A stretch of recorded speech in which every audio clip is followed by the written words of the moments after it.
thing I think about the state of the city is how fortunate we are right now and have been over the last 8 to 10 years with the leadership in our business community, our institutions, and our volunteer groups throughout the county.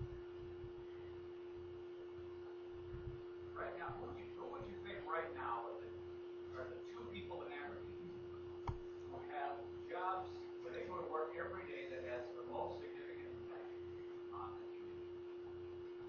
Not one. I would say it would be Dr. Smith in Northern, Todd Oracle at Aberdeen. Those two people represent the two biggest segments of the community, and also two of the most important segments of the community, education and healthcare. And we are really fortunate to have those two people in the positions that they are right now. I've been in Aberdeen for 40 years, and even if all the other presidents were still alive and still here, I would say today Dr. Smith is the best we've ever had. I really believe that, and I think that the results of that demonstrate. Todd has yet to prove himself. I served on the city council with Todd and followed his career since then. We kept in touch, and I have extremely high regard for Todd. It's a very difficult job. How would you like to deal with people in positions? Every day when you go to have hundreds of positions that you have to start to go. Or for Dr. Smith to deal with people of color. But it's a really tough job. It's a huge job, and it's so important for the city of Aberdeen that we've done well. And we should, acknowledge the job that Ron Jacobson did. He just left and through all of the development and all of the expansion. I think Todd is going to do a great job, and we're in a great position to have those two people in what I consider to be the two most important leadership positions. I'm not going to go through all the others because I'll miss them. But I do want to mention we had some new people in positions of leadership. The president of the presentation. We have a new president of this, Ron Collins. We have a new manager at 3M. We have a new director of the CBB. And we have plenty of other people who have been here for a long time that we all know. A lot of them are here at this organization. And they're all positive. And that has really made a difference, and that hasn't always been true in the past. We have two big decisions coming up in Aberdeen that are going to be very important. We're replacing the athletic directors at both Presentation College and Northern State University. And getting the right people in those two jobs is really, really important for the community. So what we've done over the last 10 years, a lot of it has been the result of individual business decisions being made. And you all know who those are, and some of those people are really doing well. These are people that have had confidence to do things and based on hope for the future, and I don't think they had 10 years ago. Our last population, our census results from 2010 showed us up a few percent. I think that was really deceptive because I think by 2003 or 2004 we were down in population in this town. We were significantly up, maybe 10% since 2003 or 2004 over the next 6 years. President showed us just 2%. We had to pick up a little along the way. We're turning the corner. Again, it's hard to put a finger on it. We're in a different spot. It's transition. When we talk about Aberdeen, there's a couple of things in relation to transition that we always have to talk about, and that's finding employees and finding places for them to stay. We've made huge strides in building apartments and houses. We have hundreds and hundreds, literally hundreds of new places for people who have just realized they're employed. We have a long way to go to catch up. And if we get a big influx of even more people over the next 8 to 10 months, we might even fall farther behind before we catch up. So that's the way it always is. Housing follows growth.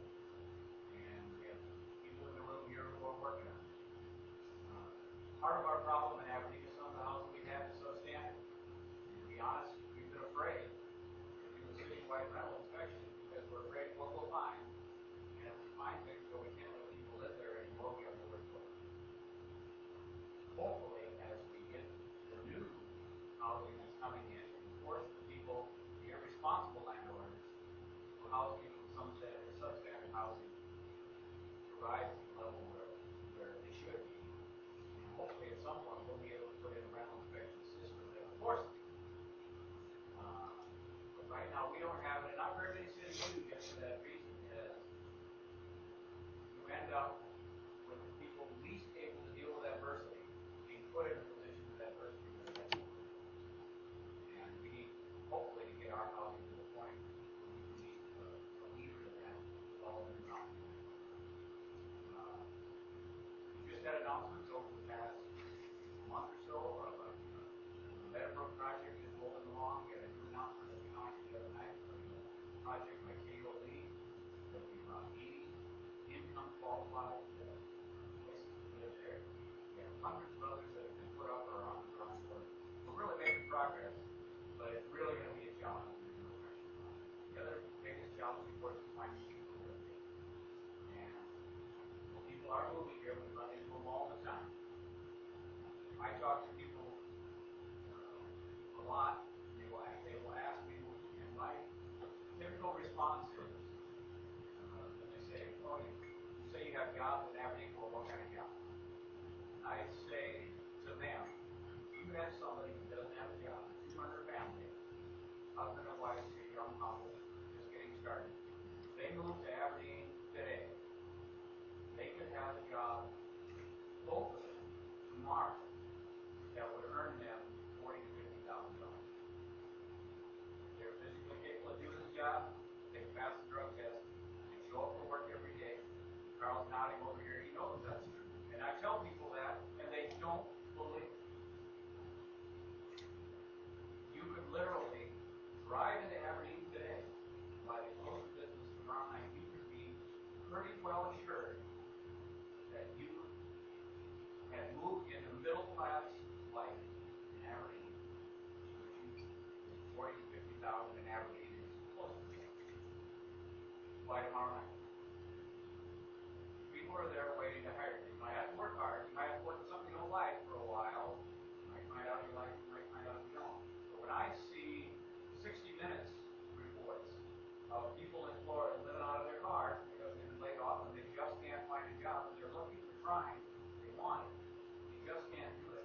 I want to jump right through the TV and say, just put together enough money to get some gas to drive to Aberdeen.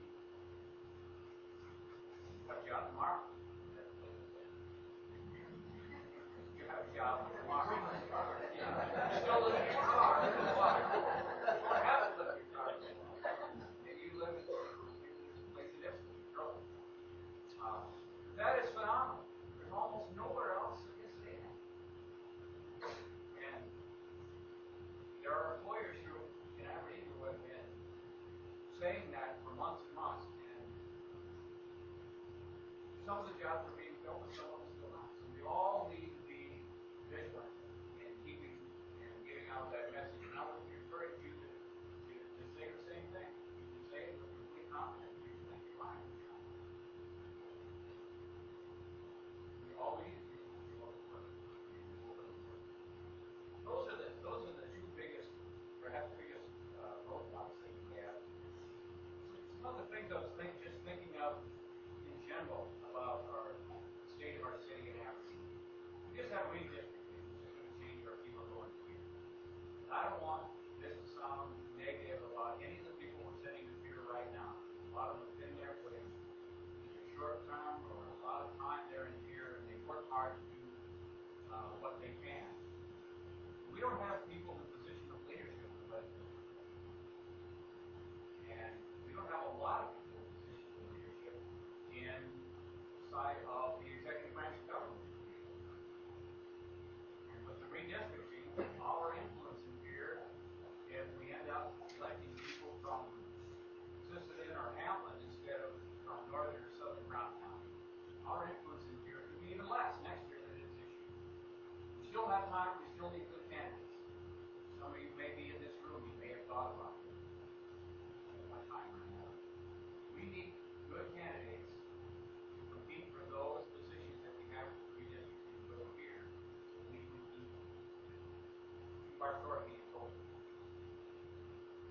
got Julie there, but absolutely Aberdeen, and you know the excellent job that she does for us. So nothing happens in here that we aren't aware of. But we don't have a lot of roads here, and we don't have a lot of stabilization positions. And when you look, for example, at the slide of the Barnett Center in northern state, you wonder where we would be right now if we had had Barnett in position for legislation. What kind of buildings we ended up with. He and the others on both sides of the map. So that's one thing we need to think about. We should never, in speaking about it, we should never forget here in Aberdeen the significance of northern and presentation. Combined, that's about 10% of our city. And you may not think that's a lot, but that 10%, think of what that 10% contributes to the city in entertainment, in culture, in volunteer work, in the participation in civic affairs by the faculty and staff that are there, in part-time work by their students, not to mention the economic. That's one of the things that really makes Aberdeen special compared to a lot of things is that we have that vitality. It's also the fact that a lot of those people, those few places are young people living and we need more and more of those. A lot of really young people in that road. Not good. So we need to keep in mind and recognize the importance of both presentation and early development and what it means for us. Another thing that's been in transition has been something that has been at the top of my list from the first day that I was. 10 years ago in Aberdeen, you could have been at an event like this, sitting over lunch, and heard someone say, without fear of pushback, could have heard someone say, isn't it terrible, all those Mexican people all over Guatemala, all those Eastern Europe. 10 years ago in Aberdeen, blatant, racially stereotypical comments were accepted and were easily made without paying the social price in many places all over the country.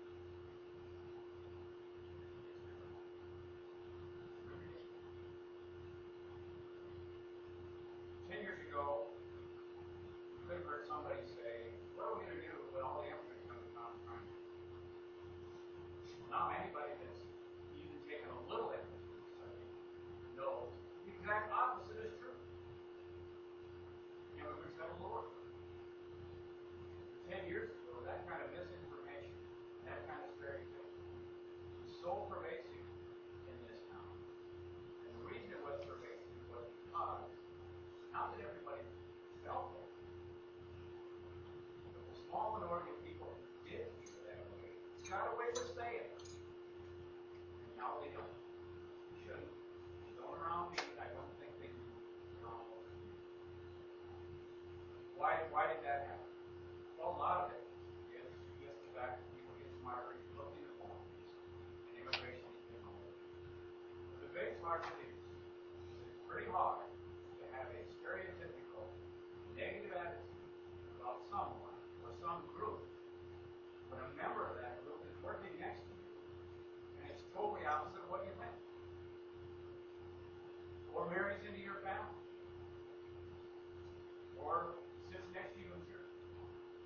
And we've had more and more experience with what, compared to the rest of the country, is a relatively small influx of first-generation immigrants to Aberdeen. People have realized stereotypically negative attachments they have fixed on to groups of people have not proven out in their day-to-day contact with individuals. So we just all got smart. You go out to Walmart now, walk up and down the street out of Walmart, you're going to hear Korean, Spanish, Chinese, German, you're going to hear German about German.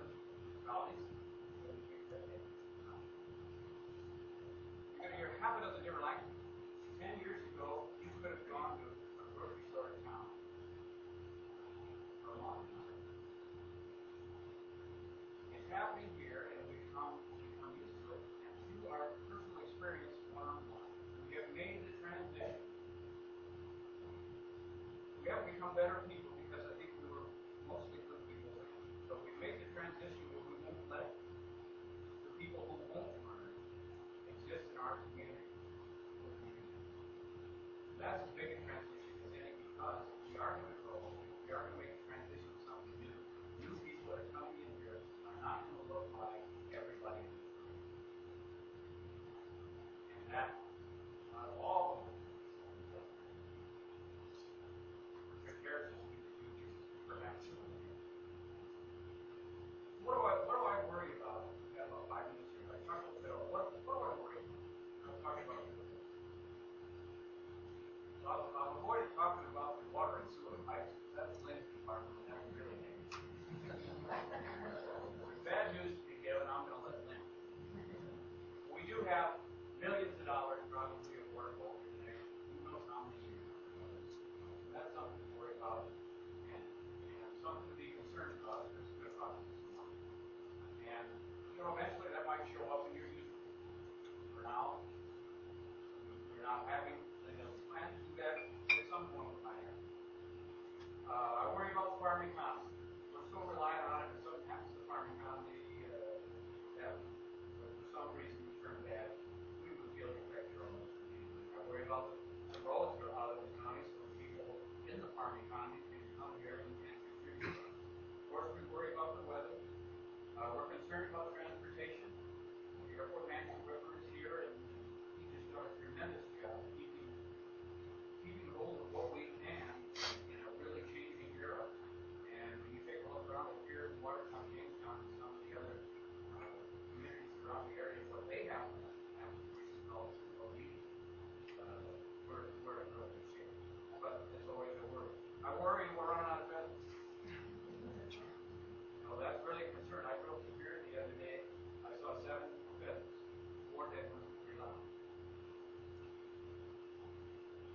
2 years ago when I did that, spent every mile out. It's really changed my worry.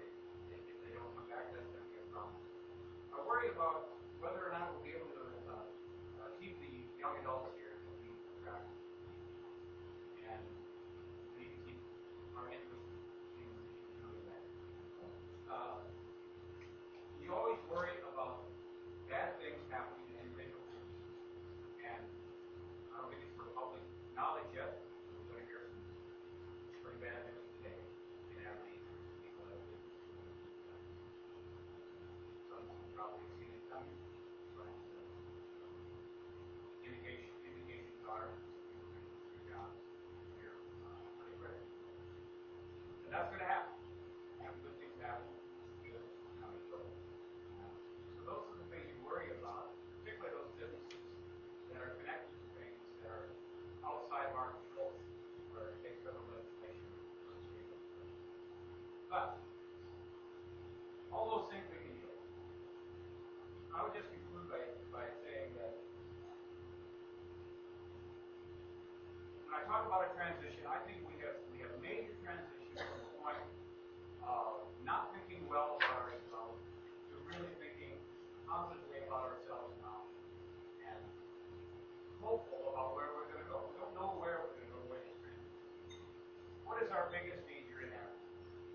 Our biggest danger in Aberdeen is to go back 10 or 15 years ago when we listened to the people who got up every morning looking for something to criticize, some project to dismiss, some smart mouth remark to make about someone who's trying to do something different, some complaint that had no basis in reality, but was just a reflection of people's ability to complain day after day. 10 or 15 years ago in this town, we listened to those people. Those of you that were here through those times, we would allow a letter to the editor or some dope to stand up at a public meeting to say something negative to become the accepted theme of the day. We're smarter than that now. We don't listen to those people anymore. But they're still there. There's not very many of them, but they're still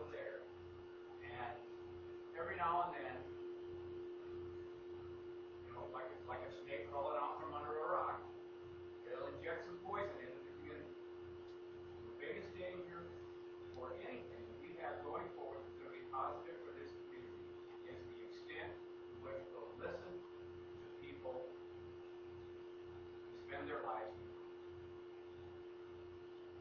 When I first became mayor, I thought I had to deal with those people, and that they were something that would be an ongoing interchange that I would have to spend time with positive people and with the negative. Well, I quickly learned that the way to run a city, unless the negative people have some good arguments against it, a lot of you others have done the same thing. And to the extent that we've done that,